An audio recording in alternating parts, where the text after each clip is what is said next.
Anisha, oh, you can't hear me, is it? Oh dear. Okay, hold on. Can you hear me now? Hi, Lina. Hi, that's weird. I couldn't hear you, but now I can hear you.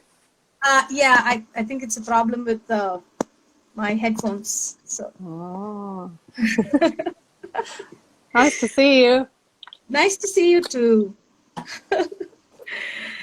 So we were just getting started about why it's important to talk about this topic. I know it's Birth Trauma Awareness Week, and we've been talking about birth trauma itself. But I think it's also important to look at birth through the cultural lens and what it actually means, what social inequalities are, and how they affect maternal outcomes globally. So let me just introduce you really quickly, and then we can take over. Sure, sure.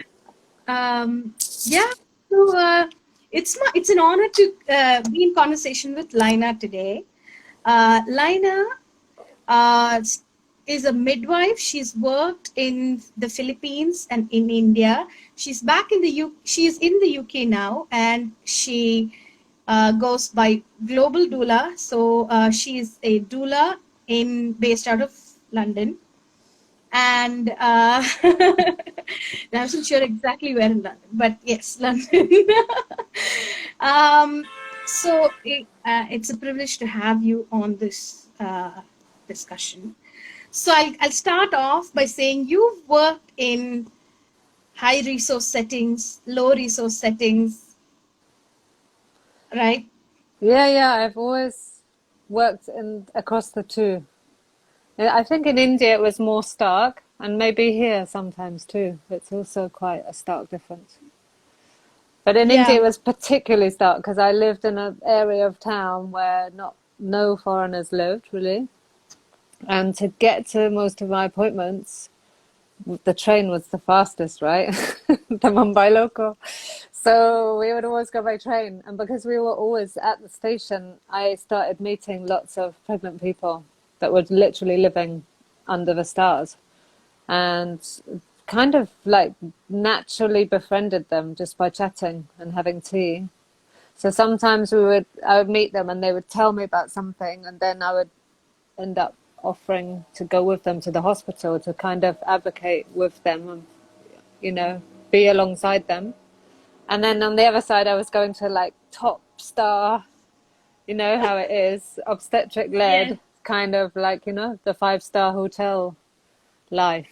And both of them had yeah. similar care actually, but obviously very stark living conditions and little bit different disparities based on what I now understand much more because I studied a lot before I moved to India, but I didn't study.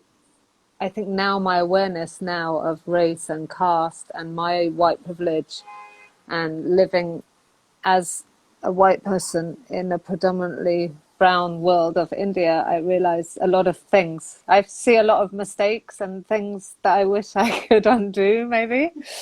Um, but I also see, yeah, I see a lot on reflection. Yeah. But the opposite ends of the scales, very interesting. But birth trauma, very similar on both ends of the scales. Mm. And now in So, London, same thing, really. mm, Like, mm, it's very different. I see mm, people access care depending on the color of their skin, depending on language, and depending on different issues, gender, many issues. mm, Respectful care is not happening for everybody. mm, mm. So I think I'll start off maybe with this question because um, also I think, for example, if in the UK, you know, people think the NHS is a homogenous entity, whereas it's not, right? It's made up of the people that provide care. And there is an aspect of, brown people, South Asians, maybe Indians specifically, uh, being sort of the model immigrants in one sense, not just in the UK, but even in the US, for example. But then South Asian immigration is slightly different in London than, for example, the Bay Area, right? So brown bodies, black bodies, talk to us about how, where it starts and how you see it in daily life and kind of how it affects birth. I think listening, I think when I came back, I had no idea how I was going to fit in the system here. I think when I lived in India, I really thought the NHS, so appreciative of the NHS, hearing stories Yeah. from like Jenny Joseph in the US, how people cannot access care for free, for example. Mm-hmm. Even in India, you know, no free healthcare. Yeah. Even the government Yeah. hospitals, you have to pay so Yeah. much money. And Yeah. then coming here, uh, I was very fortunate to go on a retreat with Mars Lord Yeah. in the first year, I think, or second year that I was here. I went on a reproductive justice retreat with her. Yeah. I remember that one. Um, Yeah. Jenny Joseph was there, Nicola Goodall, Elsie Yeah. Gale, That was Nikia, just and that. before.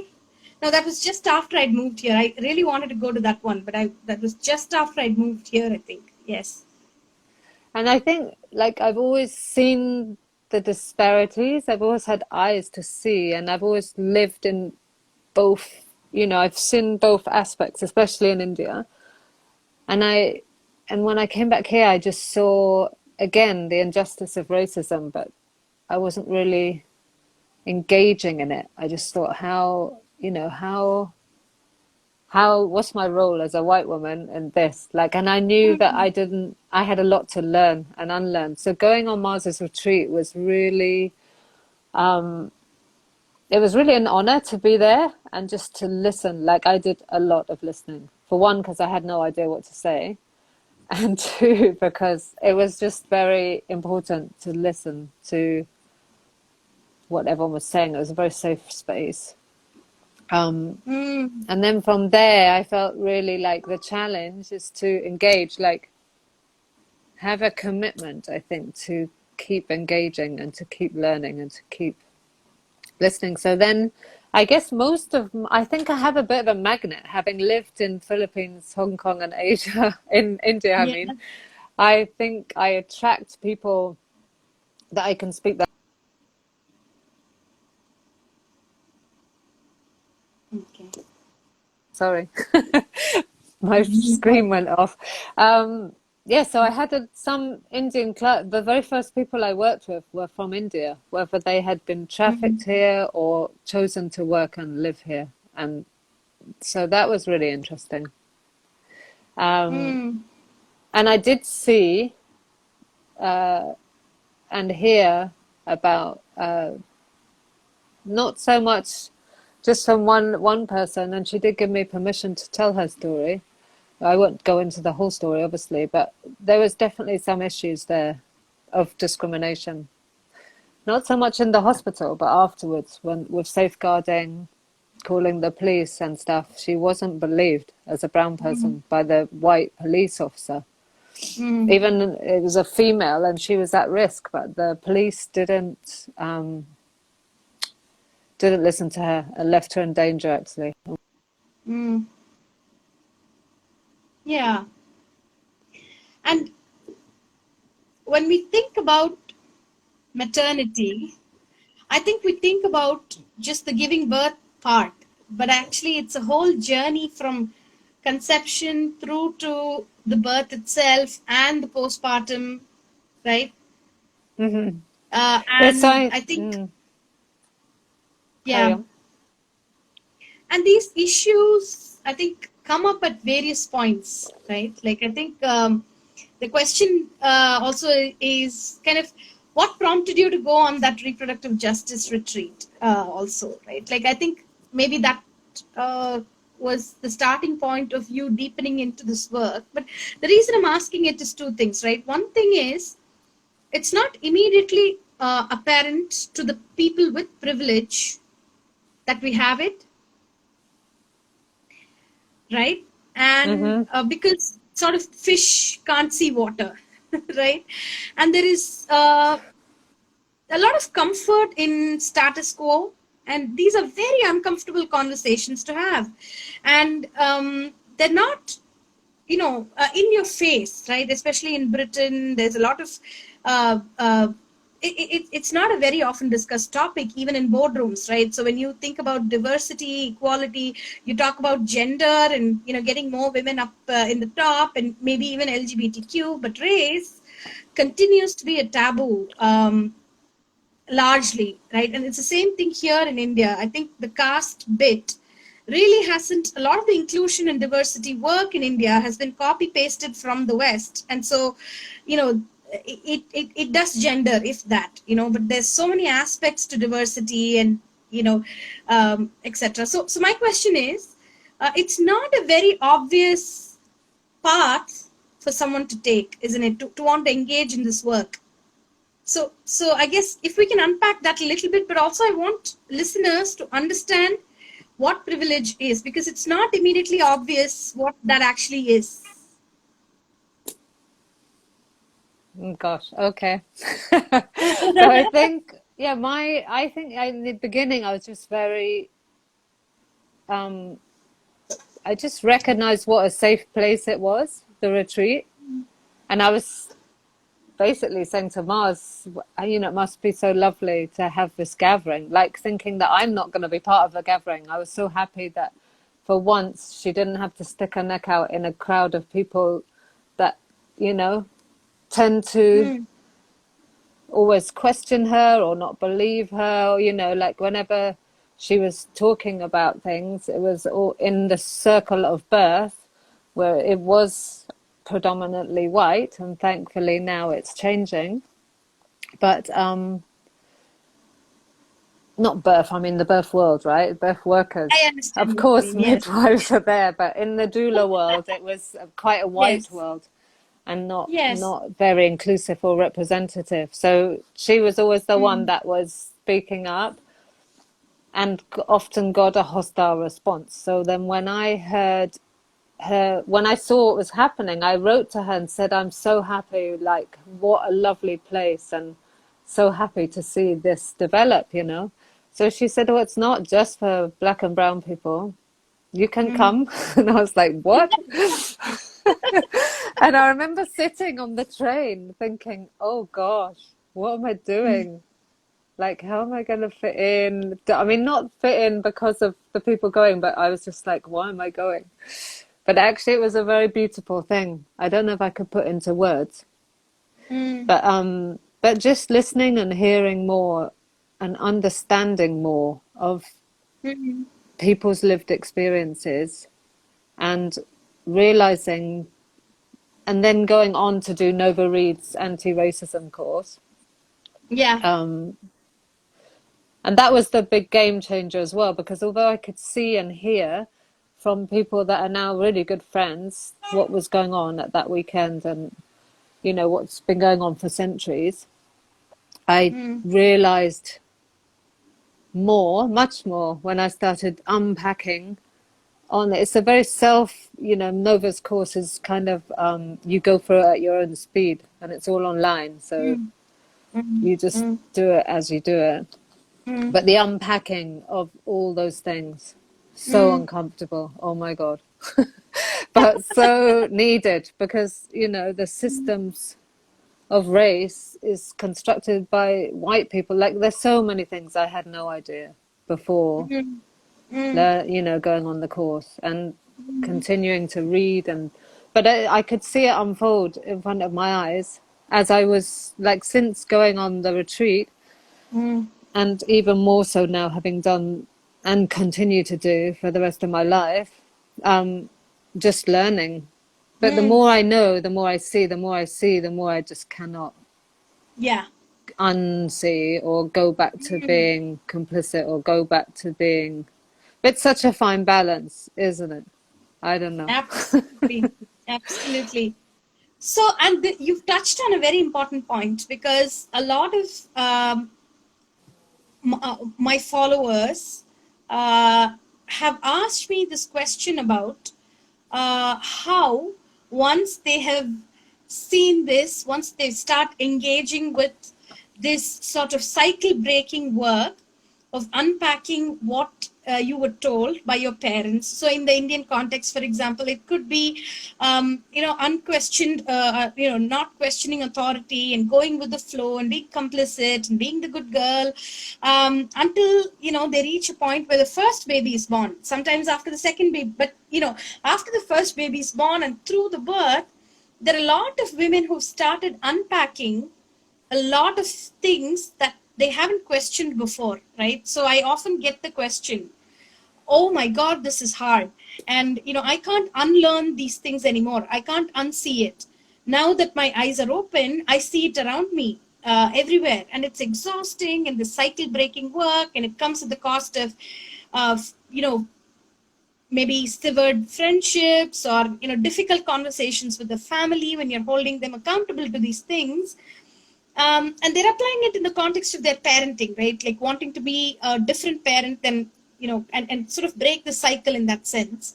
So I get this feedback a lot. It's like, oh my God, this is exhausting. And sometimes I wish I could not, I could go back to a point where I didn't know any of these, right?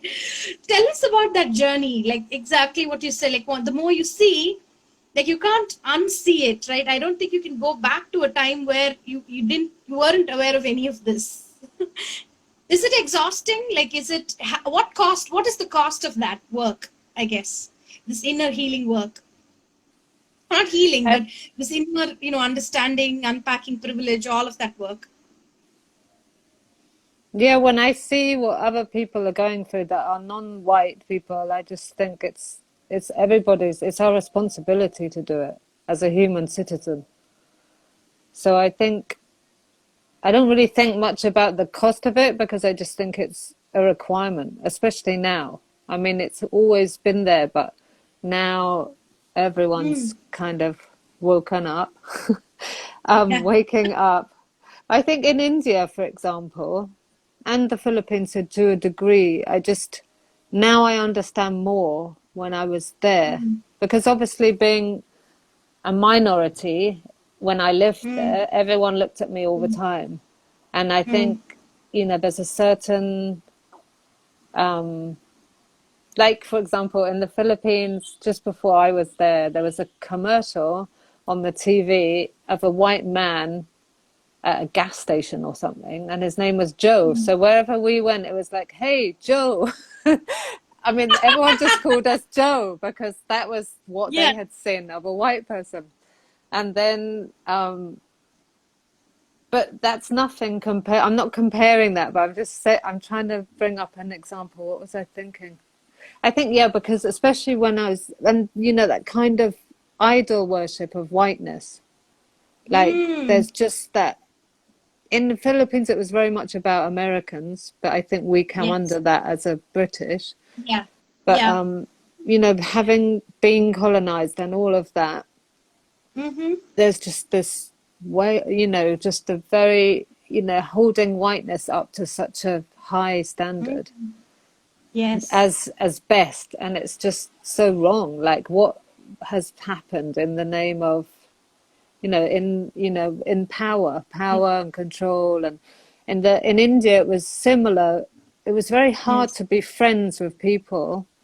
And I loved those people dearly at the station. They really became good friends. But it was a very strange and fine balance. Like it was really hard to go home at night knowing that people were living like that in the rain Yeah. and hungry. And it was really hard to know that I had privilege, not just for being white, but just for having money and a roof over my head. But then there was Yeah. other times when they would call in desperation saying, can you come to the hospital now with me? Because something terrible was happening. And they knew that my white face would help them not to be ignored and abused. So it was a very fine line. I didn't want to make them feel like, I didn't want to be a savior, a white person going in to save the day. But when you care about people and you know that being there as an advocate or just supporting them could be helpful, I don't know. It's just such a fine balance. And there were times when I couldn't make it and there was terrible outcomes of like death and stuff. And afterwards they would sob and say, why didn't you come? If you had been there, it would be different. And that's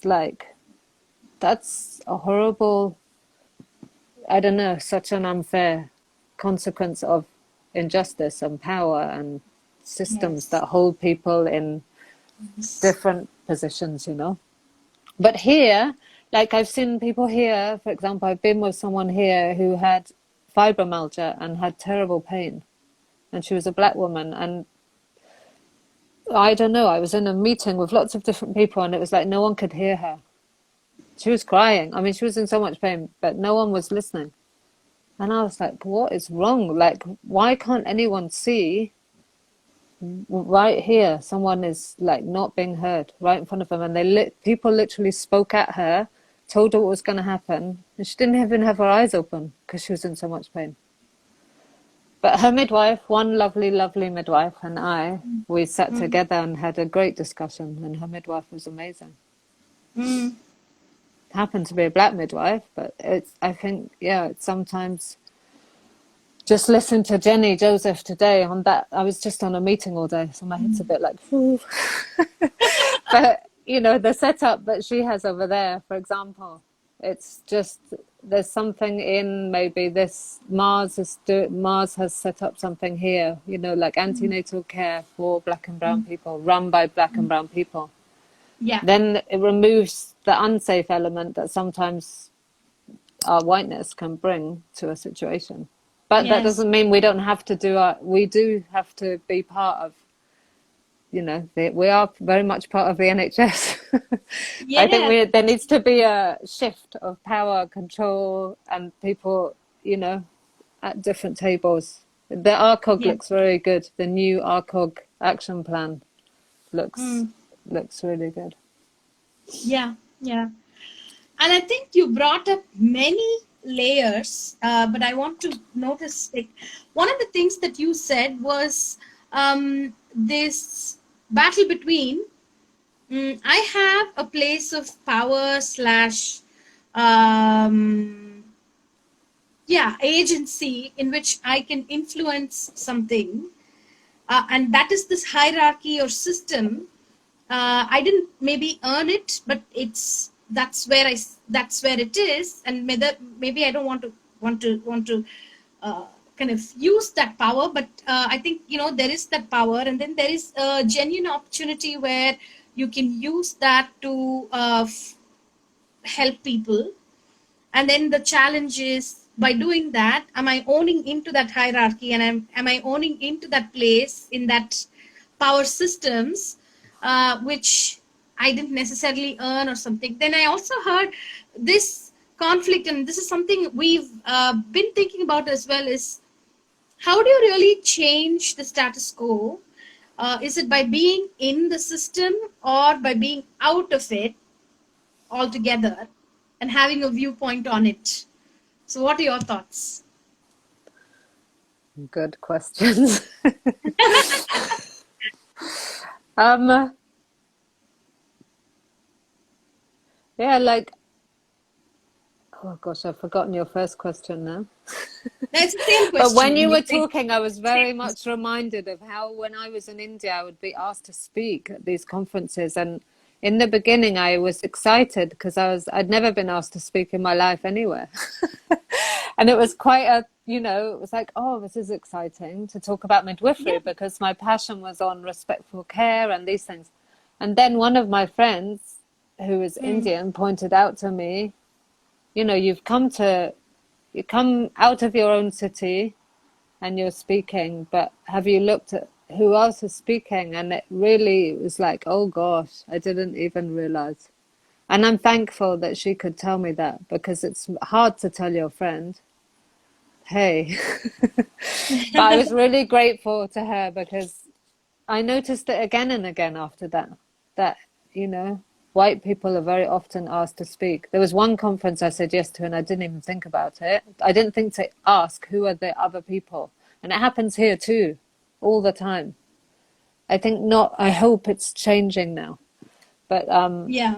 yeah, when No, before I left, so I was yeah. just thinking, we have a responsibility to to step down from platforms, or, you know, to make sure that everything, everywhere is inclusive and representative. But that doesn't answer your question. Tell me No, I again, what think was your that's question? no. So that's a good example, right, of where this sort of white first mentality kind of goes unchallenged, and but it looks like you had that safety and connection to kind of deepen into those questions about or be challenged about certain internal thing. But it's still, I mean, in India, for example, like you and I talk about, but there are still conferences, right? So in India, if you call your conference an international conference, you can charge more for it, and for that you need a white face or a few white keynote speakers, right? So it's not just international speakers with a lot of knowledge, it has to be white, right? And recently, I think not recently, maybe 6 months ago, there was like an NLP conference, which was an India based conference, and I'm not kidding you, all the faces in there were white, because and we see it in so international conferences, etc., and this idea of um, white first, I guess, right? Like that I mean, we've internalized a lot of colonial notions that white is better, white is more. You see that, right? Even local brands of cookies and all of that, if you give it an English sounding name, even shirts, for example, right? I mean, there is a brand called Peter England. It's an Indian brand. It's just called Peter England. And then, it's just, yeah. There are so I many think I labels. noticed that, yeah, when I was there in these hospitals, you know, there was a lot of pictures with light-skinned people. And at the time, I was very frustrated. I was like, why aren't people that are using the facilities, like service users, why aren't they represented on the walls? Like, it's very not okay. But then I was like, oh, I didn't realize that, you know, it's because of white supremacy that has kind of, you know, set up as, you know, as we set it up. It's because of white supremacy that it soaks in. And then this whole thing of, you know, the light skin and everything, the whole, Yeah. you know, the skin creams and all of this. I was Yeah. like, I didn't, Yes. I think now it's becoming more of, I realize now more than I did. Yeah, yeah. So one question that viewers have is, they see everyone thinks, oh, but life was hard for me. I didn't have much growing up. It's not like I was rich and blah blah blah. So I think, can you unpack that a little bit? I mean, this privilege, I think we're talking about a specific kind of privilege which comes with the color of your skin, or caste, or which family you were born into, which is very different from what people think of as privilege, right? So I think there's a lot of misconceptions or even debates around truly whether white privilege or upper caste privilege even exists in the first place. And again, like this concept of fish not seeing the water, right? So can you unpack that for us a little bit? Like, what does it mean for you? Like, in terms of when you started unpacking your own privilege, like, what did that look like for you? What is privilege? I think for me, it was a realization. I mean, I can't, like, there's so much I've learned and read, which I wish I had right here to quote the people that I've learned from and read, but mostly through Nova's course. Mm, It's like, I can't think of a very intelligent way to say it, but I'll just say from myself is like, yeah, I think even like what Mars said before is that you could go, the fact that ever again, that's a choice you have. But I'm going to wake up tomorrow in my skin, and I have to live with the microaggressions. I have to live with whatever comes, you know? So I think that really hit me when I started to realize, when I realized that, I was like, okay, then it's a choice to engage every day, because I could just, and there's people way more advanced in this, you know, people that are experts in this. I'm just like at the beginning of my journey. So I'm not speaking it very well, maybe, but I think, yeah, the choice that I could disengage, that's a privilege. But so many things are a privilege. And I have so much privilege just because of my skin. Like I can walk, Yeah. even things like I'm conscious now. If I put my hood up in the street, I think that's a privilege. I can wear a hoodie.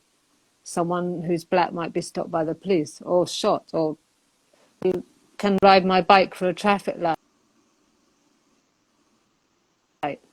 I used to do that a Yes. lot, and now I was like, oh, I better not do that because that's not cool. Because someone black or brown Yes. might be pulled up for doing that, whereas I might not because of my skin. So I just Yeah. started to see more and more things. Just living, like, just mental health. Right to practice religion, for example, like wearing religious symbols. But if you were practicing Muslim in the UK and you wore a hijab or a head dress if you were male, then you're attracting, then that's a very different thing than wearing, for example, a cross around your neck, right? Like the Sikh turban, Exactly. for example, came under a lot of scrutiny after 9/11, and people couldn't differentiate between Sikhs and Muslims, but there was violence against Sikh people who wore the turban, for example. Even wearing a mask in COVID, there were Mm, people, there was a lot more black and brown people that were stopped in the UK. Not because they were mm, wearing a mask, but because the mm, police stop and search was increasing. So there's a lot, just covering your face. I mm. don't know, it's like different. Yeah, And mental yeah. health, like, there's a lot of trauma. The more I understand, the more I realize how much microaggression and just being pregnant now in the UK is very stressful for Yeah. non-white people because COVID has been disproportionately affected and pregnancy outcomes are different.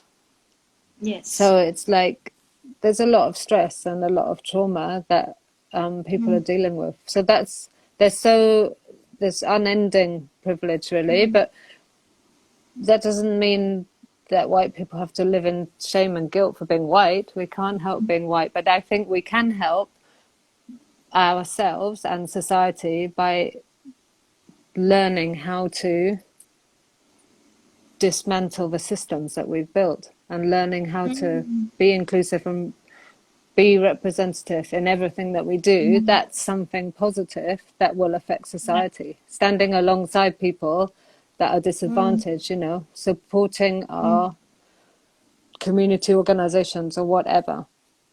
mm. Like So all some, the, go ahead. yes, go ahead.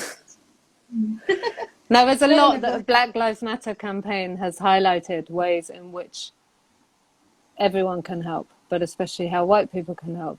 There's a lot of ways that we can bring back people to an equal plane. Just Mm, conferences and learning and resources, and where finances have been disproportionately mm, just in society through slavery mm, and through enslavement and through all of that. The history has, like, it's how to do all that. It's way over my head, but small things we can do. yeah, and I've been seeing you do a lot of things through, and I think it's been quite eye-opening, the Black Lives Matter, because I think it's given all of us the chance to re-examine so many things. I think that's what it's done for me personally, and there was so much unpacking that has come about as a result of it. There are more discussions. There are more. Um, just the other day, for example, I was telling my husband that they have a diversity and inclusion thing in there at his workplace, like they do, right? It's part of like. It comes under the HR mandate and all of that. And he was going to a meeting like that, and I was like, okay, tell me what that actually means. And he's like, yeah, gender and all that. And I'm like, what about LGBTQ? What about caste, right? And then we started actually with in India with the names, you can sort of tell, right? And so we took his like the top level organization in India, read all the names, and sure enough, right, they were all upper caste male. So this thing about how diversity you can't just copy paste it from somewhere. It has to make sense for what inequality is in your hyperlocal context. So I think it sparked so many conversations, the Black Lives Matter movement. Well, I think it's interesting because there are a lot of upper caste Indians abroad who simultaneously felt strongly about the Black Lives Matter and would deny that they had privilege or that they have privilege as upper caste male or female, females. So I think that it sparked a lot of, and it's amazing how suddenly here you are the sort of the mainstream, the dominant, the person of privilege, and the minute you move abroad, you're part of a minority, right? So it's a dichotomy where you can simultaneously be privileged in one setting and then think of yourself as you know not being the minority in another context. I think when the context changes, everything changes. But getting back to what can one do if they want to deepen into this understanding? I know you have done, for example, you promote Black-owned businesses, you go mute, and you consistently share, Black voices, for example, and you're more conscious about where you spend and who you spend it on, etc. Right? What are some other things that people can do if we want to deepen into this work? What are some kind of maybe small things, big things, it doesn't matter. Some small little tips or tools or things that we should ask, questions we should be asking ourselves. I think looking at how our workplaces are, teaching our children, like we don't want to pass on. I don't have kids, but but I do buy, for example, I buy books, small things. I buy books for my friends' kids, or my relatives' kids. Just like they're about to release. I've forgotten the author now. David, the Black British book. It's very big. I've been listening to it on Audible, but he's about to release children's books on Black British history. So Nova talks about, she has a big module on her course about teaching your children, because that's how racism passes down, doesn't it? Through generations. So teaching our children. Yes. Sorry, my phone keeps going to a completely off screen. I think listening and learning and getting involved with people, coming alongside people, listening. It's very unfair, but I mean, I've heard people say many times that, and I've heard it said, the things that Mars have been saying for years, a white person can say it and it's differently heard, which is very unfair and crazy. But coming alongside people, not to come over them. Even here, when I saw your thing this morning, I was like, oh my God, I can't talk about anything. Not as ourselves, but coming alongside people and talking, learning, doing stuff together, I think, it's powerful. And supporting and knowing, I think when I first started learning, I was very excited and I was in every space. And then I was like, actually, Lina, you don't need to be in every space. Sometimes it's good to not be the white person in the space. Do you know what I mean? You need some non-white spaces. Yeah. And on that point, I thought about that as well. I think that the intention is not to kind of own or talk on behalf of or appropriate the Black Lives Matter or appropriate discussions about race in any way for personal reasons. That's not the intent. I think the intent is to sow a seed. I think there are a lot of us that intuitively know that this is not okay, but it is sort of one of those things, unless you are put in some kind of a discomfort and you hear this, it is hard for people to continue to explore this, right? Because it's very easy for us to think that this is not a big deal. And I think when you come from the dominant narrative, anything that is minority or has the non-dominant viewpoint is and has been turned political. So I think there is also a lot of inertia from the dominant narrative to say that these are just things that people have made into political agendas. Like we saw that with feminism, right? And how the men would dismiss feminism as just an election propaganda. I think a lot of the upper caste narratives in homes are around how political parties are exploiting caste to gain votes. And I think there is, of course, a political angle to everything, but people are losing lives. It's real. I mean, that there is that on one side, but Dalit women have, their life expectancy is way lower than an upper caste. So what I'm saying is, uh, there's a lot of inertia to actually engage with it, but there's also a lot of inertia to even acknowledge it, because acknowledging that means you're putting your whole life under the microscope, and people who taught you, people who you love dearly, your granddad, your grandmom, your mom, your dad, like you're putting all of those, um, and that requires a lot of nuance to engage with it, right? Like you can love the person and still hold that line very respectfully, but that's very uncomfortable, isn't it? Mm-hmm. Yeah, especially when you're looking at big issues. I mean, I don't know how to speak into that caste and everything. That's huge. Yeah. And it is. I mean, I hear people talk about losing friendships, losing relationships. Yeah. How It's a does big that? deal. Hmm. Yeah, I mean, what if it's your family? What if it's someone you love dearly, but refuses to see this? And then you can't unlearn or unsee things that you've seen, and suddenly you're looking at them, and there is this big thing. And how do you kind of build your relationship around it? Do you tiptoe around it? Do you go head on? Like, how do you engage with that fluidity, I guess?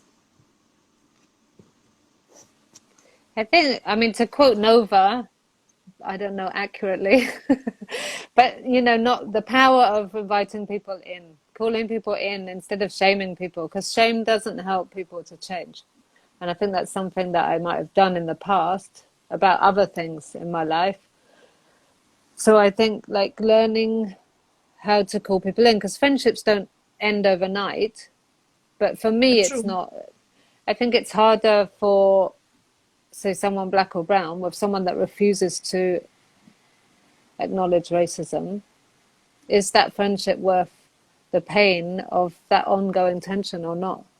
As a white person, I can't really speak into that. But as I know I haven't really, in my friendship circle, I haven't really, I mean, some people might think I bang on about it too much, but no one's taught me.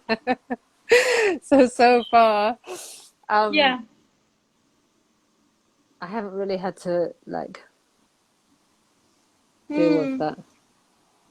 But I know That's people it. who have. I know people that are engaging in the work and they've lost family members or friendships, and that's really painful. But Hmm. life going on as it is equally painful.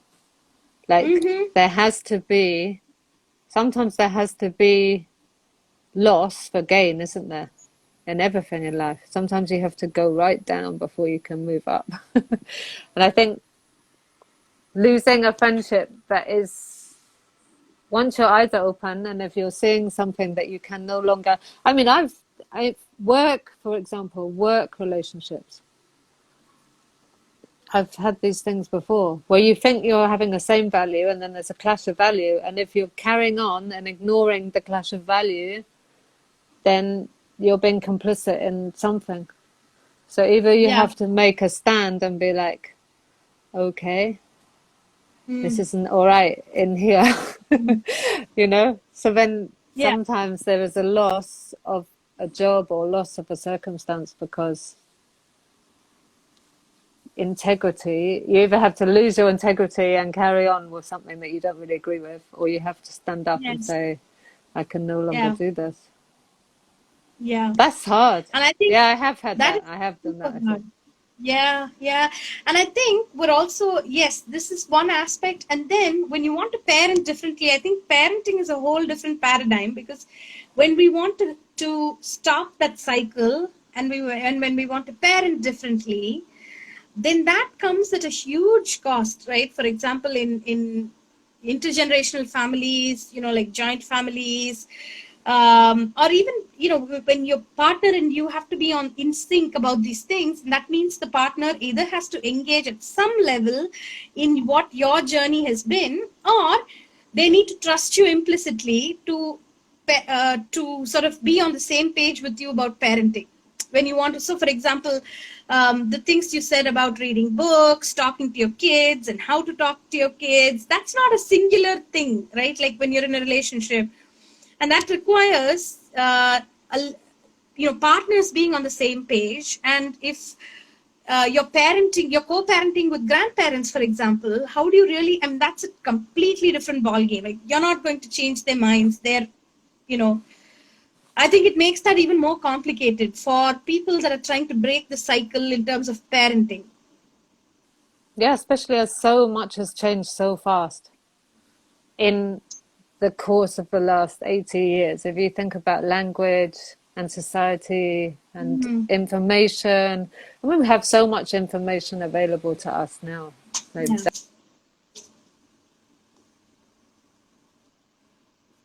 do I keep disappearing? Little bit, yeah, yeah.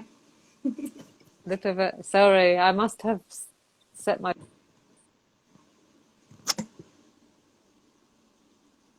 Yeah, you're back. phone. No worries.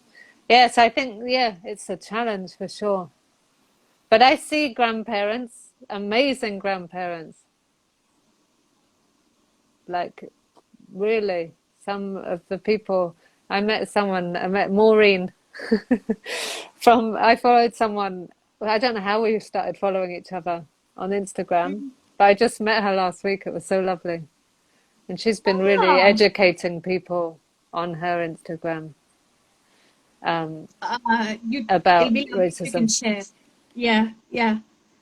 So I'll save this live, and then if you can tag people, resources, I think that would be really great. What other one question? One last, bringing it back to birth, and you've Hmm. been at how many births would you say you've been at? Like thousands, probably. I think I lost count. Let's say 1,500. I've been saying that for a while. Yeah. Okay. Like a crazy amount of births. So, what is the one thing you would like to pass on to birthing people? What is the one? I mean, you've been at 1,500 plus. You've stopped counting. You've been at a crazy amount of births. And Vijaya's here. Hi, Vijaya. Hi, No Vijaya. problem. Save it. You can. Yeah. I can't see any of the comments. Um, I would say, especially after your birth trauma workshop that I attended last week, move quietly and slowly Mm, and be kind and compassionate. And then, mm, even that simple, like just be quiet when you come in, slow to engage with someone when they're ready. Look at them and see when they're ready to engage. I really picked that up from your workshop. I think I do that sometimes, mostly. I was thinking back, did I do that as a midwife? And also to be kind and listen and be compassionate. Those things are free mm, and it's not that hard. Even in a busy time, it's not very hard. Even if you mm. feel like empty and tired, can still be kind and listen. Yeah. Yeah. Yeah. And what about for birthing people themselves? Like, if there's one piece of advice or one thing that you would, not even for birthing people, even women who are considering pregnancy, or women that are already, or people that are already pregnant, what is the one thing you would like to share based on all these births, about birth itself, or preparation, postpartum, whatever? Like, one thing that you've learned, or one thing that you'd like to kind of pass on as advice.